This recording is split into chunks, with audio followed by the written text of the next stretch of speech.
So, magpo-proceed na tayo sa activity number 7. The CloudWatch logs. So, punta tayo sa Amazon. And then, search lang natin yung CloudWatch. Yan. So, dito sa loob ng CloudWatch, meron ditong mga iba't ibang klase ng logs. Which is the log groups, log, and live tray logs. So, dito tayo muna sa logs inside.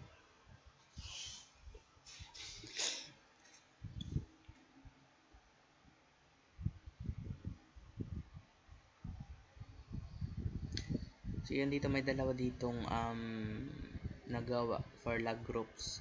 The lambda, yan. Click lang natin yan. Kaya kung makikita nyo dito, yun yung may mga in-upload tayo. Yan, sa may image.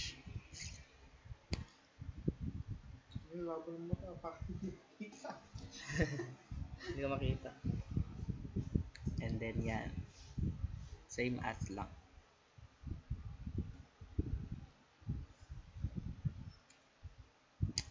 So, dito sa punta naman tayo dito sa log. Diyan, pwede tayo dyan mag-search or i-select natin yung lambda. Then, yan. Copy lang natin yan. And then, paste natin.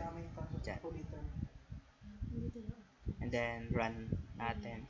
Then, makikita din natin dyan yung mga data and then sa history. And yan. So, yan yung ating nagawa. Activity 3 to.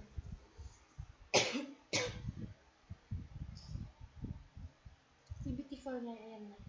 So, try natin pa ng isa. Yan, ganyan lang sa CloudWatch log.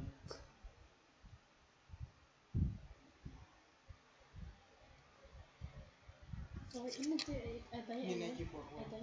Yan.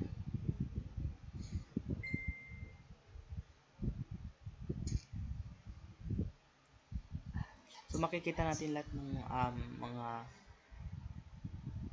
yung mga yan.